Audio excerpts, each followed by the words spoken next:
What if I told you you could save hundreds of dollars every year on your property taxes? Well, that's what experts say a consolidated government would actually do. It could reduce your overall tax bill while aiming to make government more efficient. In the wake of the Savannah-Chatham Police demerger and a potential vote to incorporate Skidaway Island, fed-up state lawmakers have requested $200,000 from the state to conduct a feasibility study that would look at consolidating the city of Savannah and the Chatham County governments. In a WTOC investigation now, our Elizabeth Rollins explains how a Savannah-Chatham consolidation failed on the ballot 45 years ago, but how other Georgia cities have been able to do it successfully.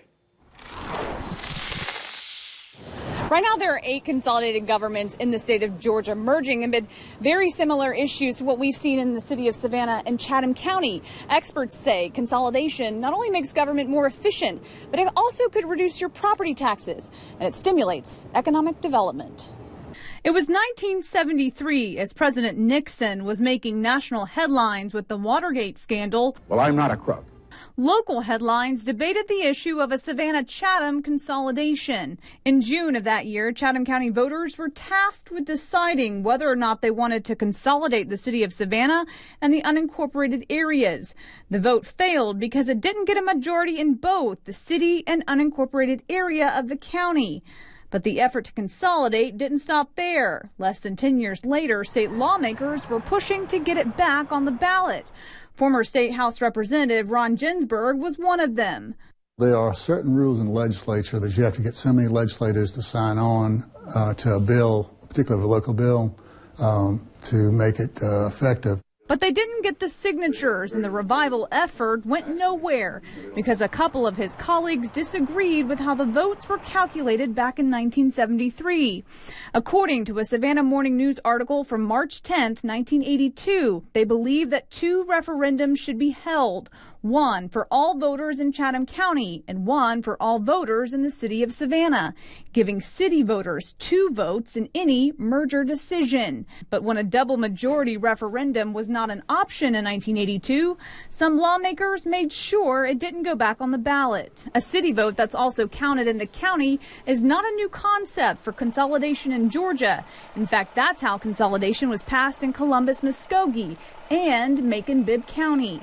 I'm not sure if it'll be set up the same way in Savannah-Chatham County, but if you voted in the city, your vote counted twice because you paid taxes in both places. Macon-Bibb County Mayor Pro Tem Al Tillman was elected to serve as part of the new consolidated government after the referendum passed in 2012. It was the 5th attempt to consolidate since 1933. If the city goes, so does the county. So it's not, oh, we have money over here in the county and y'all not taking care of y'all's business. Listen, there was a hole in the boat and the water was seeping through the hole. It was just a matter of time. You can't just keep dipping the water out of the boat. So by 2012, voters recognized it was time to change. When we had a majority of people here in the commission that could not seem to work together and get along together. And I think some of the arguing and bickering and so forth, and of course that happens on any job in any municipality, but I mean it was being displayed so heavily on television and through these news outlets that it was as though our government wasn't getting anything done and we need to consolidate and combine. Sound familiar? For Macon, the transition took only 18 months. The city council and county commission was dissolved, and voters had to elect a brand new board of commissioners and a new mayor, who would now act as the new chairman. As departments and positions were either consolidated or eliminated, it was spelled out in their charter that no one would lose their job. But they had to get creative because the charter also required that they reduce their budget by 20%.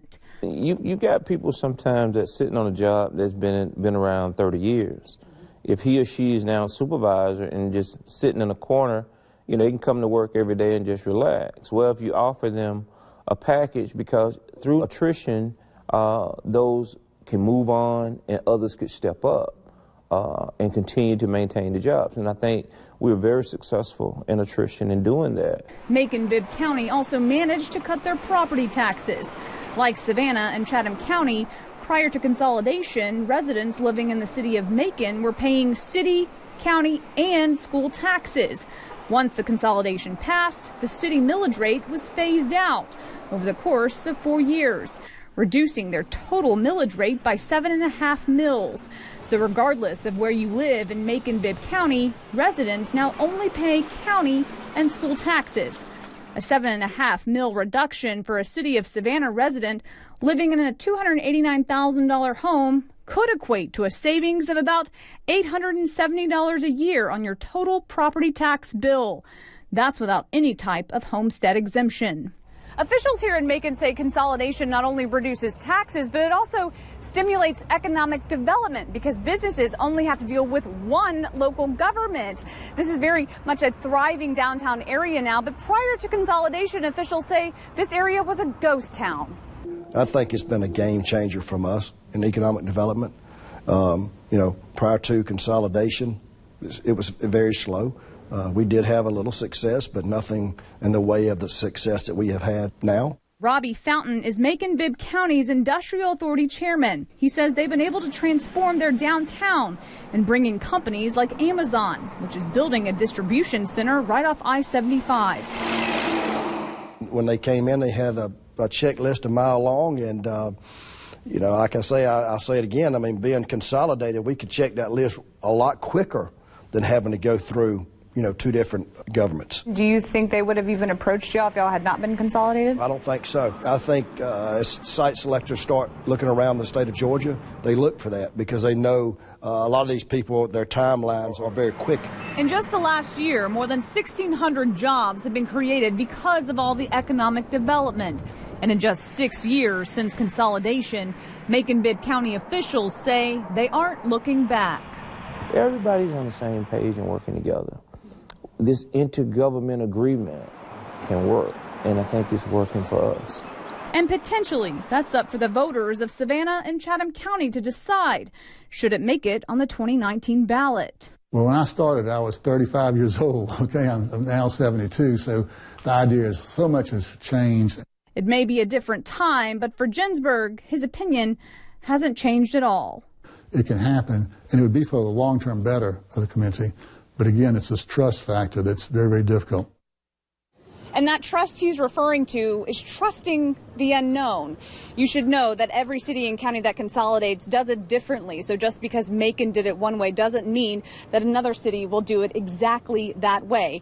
But officials in Macon tell me that they're happy to help should voters here in Savannah and Chatham County decide to consolidate. Reporting in Savannah, Elizabeth Rollins, WTOC News.